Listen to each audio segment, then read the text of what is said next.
Hello friends, હું છું ચેતના વાવડિયાસ રેસીપીમાં તમારું સ્વાગત કરું છું. આજની મારી રેસીપીનું નામ છે તાંજળિયાની ભાજી.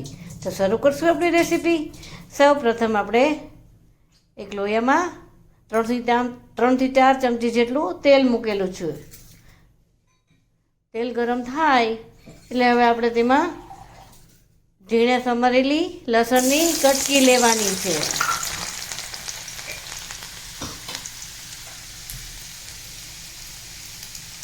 પછી તેમાં આપણે ધોયેલી તાંજળિયાની ભાજી નાખવાની છે.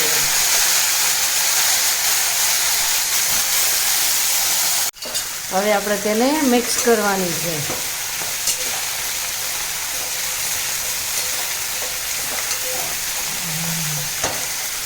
આવી રીતે મિક્સ થાય પછી આપણે તેમાં મસાલા કરીશું. 2 નાની ચમચી ધાણા જીરું લેવાનું છે. 2 ચમચી લાલ મરચું, 1 ચમચી હળદર, સ્વાદ મુજબ મીઠું લેવાનું છે.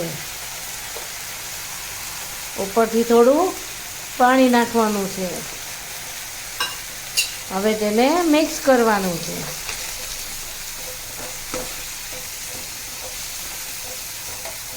અને આપણે 10 મિનિટ માટે ચડવા દેવાની છે.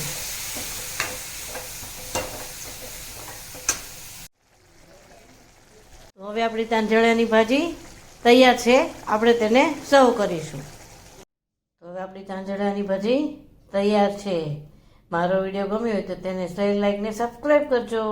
કમેન્ટ આપવાનું ભૂલશો નહીં. Thank you.